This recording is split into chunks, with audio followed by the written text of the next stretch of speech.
Welcome back students. और आज की क्लास में हम आप लोगों के लिए फिर से लेकर आए हैं एक नया अध्याय जो कि है विश्वासघात, हमारा अध्याय 7।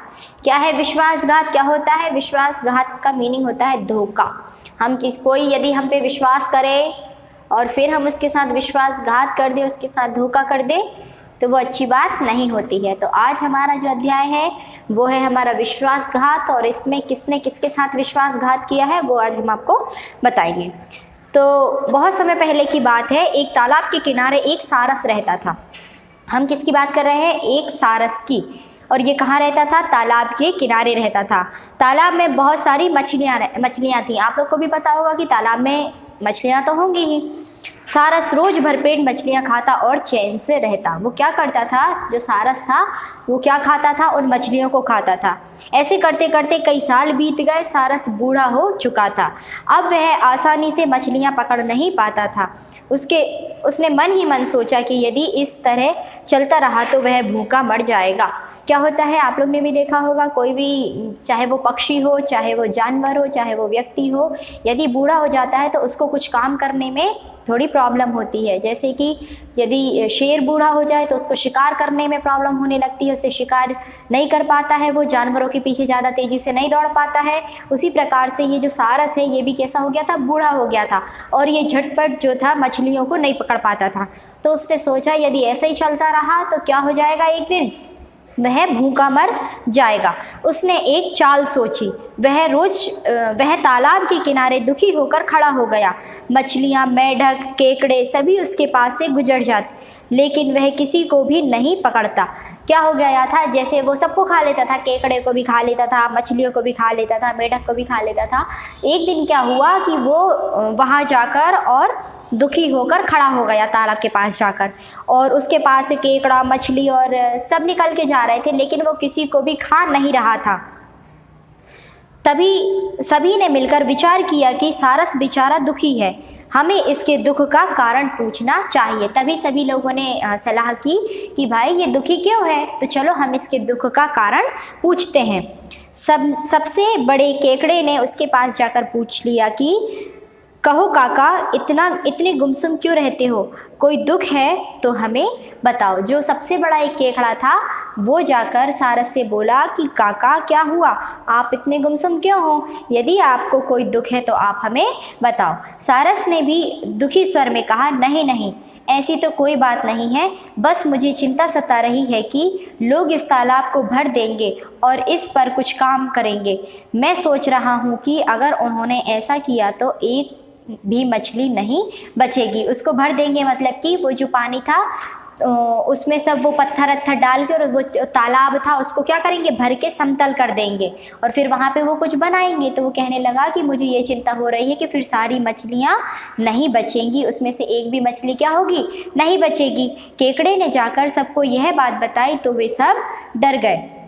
वे सभी मिलकर सारस के पास गए और बोले, सारस काका, इस मुसीबत से आप ही हमें बचा सकते हैं। सारस ने भी मौके का फ़ायदा उठाया और बोला, मैं एक तालाब के बारे में जानता हूँ, तुम सबको मैं वहाँ पहुँचा दूँगा, लेकिन एक एक या दो दो करके ही ले जाऊँगा।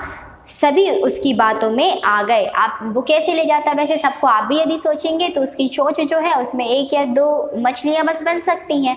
तो वो कहने लगा कि मैं एक एक या दो दो करके ले जा सकता हूँ, और सब उसकी बातों में आ गए। वो कहाँ ले जाना चाह रहा था सबको? उसने क्या बोला था कि मैं एक और ऐसे तालाब को जानता हूँ जहाँ पर आप सब लोग आराम से रह सकते हैं। तो वो सब उसकी बातों में आ गए और वो कहने लगे ठीक है। जल्द ही सारस ने अपना काम शुरू कर दिया। वह कुछ मछलियों को अपनी चोंच में दबाकर उड़ा।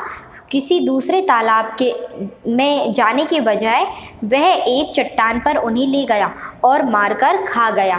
वो उसने तरकीब सोच ही ली थी कि भाई अब ऐसे तो ये मुझसे पकड़ाती नहीं है, तो मैं ऐसा क्या करूं जिनसे मुझे आसानी से भोजन रोज मिल जाया करे। तो उसने ये सब सोचा और वो क्या करने लगा, मछलियों को एक एक दो दो करके ले जाने लगा। और तालाब तो था ही नहीं, केवल उसको क्या करना था, मछलियों को खाना था। तो वो एक चट्टान पे ले जाकर बैठ जाता था और वो क्या करता था, उन मछलियों को खा जाया करता था। इस तरह कई दिन तक चलता रहा। अब सारस ने सोचा कि आज तो केकड़े का भोजन किया जाए। बहुत समय तक उसने क्या किया, ऐसे ही मछलियों को खाया, लेकिन आज उसने सोचा कि आज क्यों ना केकड़े का भोजन किया जाए। वह केकड़े को लेकर चट्टान पर पहुंचा। केकड़े को वहां कहीं पानी नहीं दिखाई दिया। उसने सारस से पूछ ही लिया, काका ये क्या तमाशा मचाया हुआ है, यहाँ तो कोई तालाब नहीं है। सारस हंसते हुए बोला, भतीजे आज तुम्हारी बारी है। रोज मैं तो मछलियों को मारकर खा जाता हूँ, आज तुम्हें खाऊंगा। सारस ने क्या कहा कि भतीजे आज तो क्या है, तुम्हारी बारी है। रोज तो मैं मछलियों को खाता हूँ, लेकिन आज मैं तुम्हें खाऊंगा। केकड़ा भी कम नहीं था, उसने अपनी सकड़ी जैसे चुंगल में सारस की गर्दन दबा ली।